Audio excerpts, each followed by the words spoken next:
ये real story है Oscar हेक्ट नील moss नाम के एक लड़के की, जिसको केव के बारे में जानना और केव एक्सप्लोर करना बहुत ही ज्यादा पसंद था और इसीलिए नील अपने कॉलेज के 7 दोस्तों के साथ केव एक्सप्लोर करने गए। लेकिन उस केव में नील के साथ कुछ ऐसा हुआ जिस वजह से पूरे इंग्लैंड में नील की खबरों ने तहलका मचा दिया। तो आखिर क्या हुआ था नील मॉस के साथ उस केव के अंदर? क्या वो कभी जिंदा उस केव से लौट कर आए? इन्हीं सभी सवालों के जवाब जानेंगे आज के इस वीडियो में। हेलो दोस्तों, मेरा नाम है पवन और आप सभी का स्वागत है एक और न्यू मजेदार वीडियो में। दरअसल ये रियल स्टोरी है 22 मार्च 1959 की, जब नील मॉस नाम का 20 वर्षीय लड़का इंग्लैंड के ऑक्सफोर्ड यूनिवर्सिटी में पढ़ाई कर रहा था, जिसमें केव के बारे में भी पढ़ाया जाता था। और नील को तो पहले से ही केव के बारे में जानना और केव एक्सप्लोर करना बहुत ही ज्यादा पसंद था और खासकर इसीलिए नील ने इस यूनिवर्सिटी में अपना एडमिशन कराया। और आज तारीख थी 22 मार्च 1959 की, जब नील अपने कॉलेज के 7 दोस्तों के साथ इंग्लैंड की एक केव जिसका नाम पीक कैवर्न था, और उसी पीक कैवर्न में कुछ दिन पहले एक नए चैम्बर की खोज हुई थी और इसीलिए नील अपने 8 दोस्तों की टीम बनाकर इस नए चैम्बर को एक्सप्लोर करने आता है। लेकिन उससे पहले आप चैम्बर अंदर से कैसा दिखता है वो देख लो।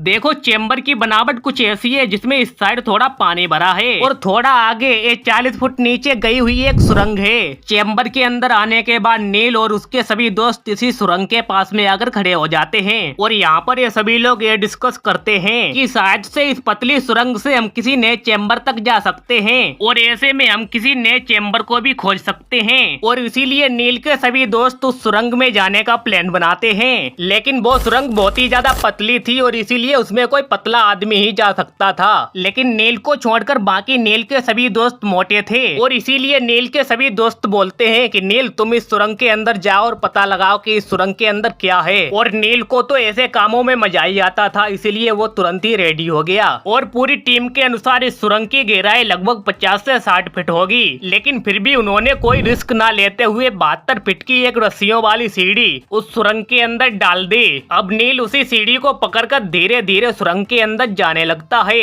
और 12 फीट नीचे आने के बाद एक छोटा सा टर्न आता है जो कि 10 फीट का था। लेकिन नील उसको भी बहुत ही आसानी से पार कर जाता है और आगे सुरंग फिर से सीधी हो जाती है। अब नील सुरंग के लगभग 35 फीट नीचे आ चुका है और यहीं पर नील के पैर किसी पत्थर से टकराते हैं। दरअसल कुछ पत्थर वहाँ पर उस सुरंग को ब्लॉक करके रखे थे। नील उन पत्थरों को हटाने के लिए अपने पैर से उन पत्थरों में धक्का देते हैं, लेकिन वो पत्थर वहाँ से हटके नील द्वारा लगाई हुई सीढ़ी के ऊपर गिर जाते हैं और सीढ़ी अब पूरी तरह से ब्लॉक हो चुकी है। और ऐसे में सुरंग बहुत ज्यादा पतली है, इसीलिए नील अपने आप तो सुरंग से बाहर नहीं निकल सकते और नील के सभी दोस्त सीढ़ी को भी बाहर नहीं खींच सकते क्योंकि सीढ़ी नीचे से ब्लॉक है। और नील के सभी दोस्त भी उस सुरंग के साइज से थोड़े मोटे हैं और इसीलिए वो सभी भी इस सुरंग के अंदर नहीं आ सकते। लेकिन नील के दोस्त साथ में रस्सियां लाए थे, इसलिए वो सभी रस्सियों को सुरंग के अंदर डाल देते हैं, लेकिन रस्सियां भी नील तक नहीं पहुंच पाती। उस सुरंग के अंदर नील ऑक्सीजन की कमी से अब तक बेहोश हो चुके थे और ऐसे में अब नील के दोस्त जल्दी से रेस्क्यू टीम से संपर्क करते हैं और अब नील को सुरंग से निकालने की तैयारी बड़े पैमाने पर हो चुकी थी और इंग्लैंड के सभी जाने माने रेस्क्यूअर्स वहाँ पर आ चुके थे। सुरंग के पास आने के बाद रेस्क्यूअर्स थोड़ा डिस्कस करते हैं और बाद में कुछ रेस्क्यूअर्स को सुरंग के अंदर भेजा जाता है। लेकिन अंदर जाने के बाद रेस्क्यूअर्स भी ऑक्सीजन की कमी की वजह से बेहोश हो जाते हैं और ऐसे में रेस्क्यूअर्स को उनको ही रेस्क्यू करना पड़ जाता है और ऐसे में बिना ऑक्सीजन सिलेंडर के नील को केव से बाहर निकालना इम्पॉसिबल हो गया।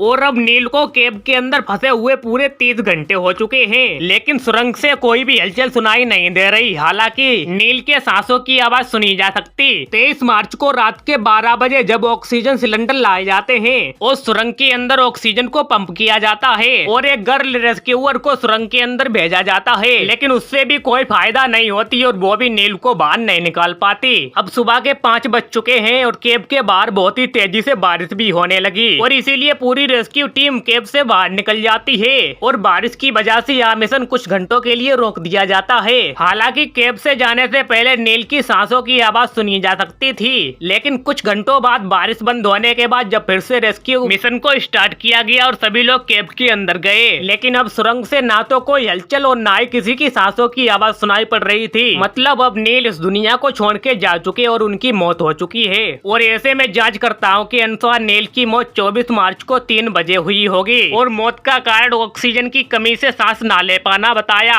अब ऐसे में आप सोच सकते हो कि 22 मार्च मार्च को नील इस सुरंग के अंदर फंसा और 24 मार्च को 3 बजे तक जीने के लिए संघर्ष करता रहा, लेकिन भगवान को तो कुछ और ही मंजूर था। खैर नील के माता पिता ने भी नील के शरीर को सुरंग से बाहर निकालने के लिए मना कर दिया, क्योंकि उनका बेटा तो इस दुनिया से जा चुका और ऐसे में उसको निकालने के चक्कर में कोई दूसरा ना उस सुरंग में फंस जाए। और लास्ट में इस रेस्क्यू मिशन को यहीं पर स्टॉप कर दिया गया और नील की डेड बॉडी आज भी उसी सुरंग के अंदर पड़ी हुई है और उस सुरंग का नाम भी नील मोस रख दिया गया। खैर आपको ये स्टोरी कैसी लगी कमेंट में बताना और वीडियो को लाइक करके चैनल को भी सब्सक्राइब कर देना और मिलते हैं किसी नए वीडियो में, तब तक के लिए बाय बाय।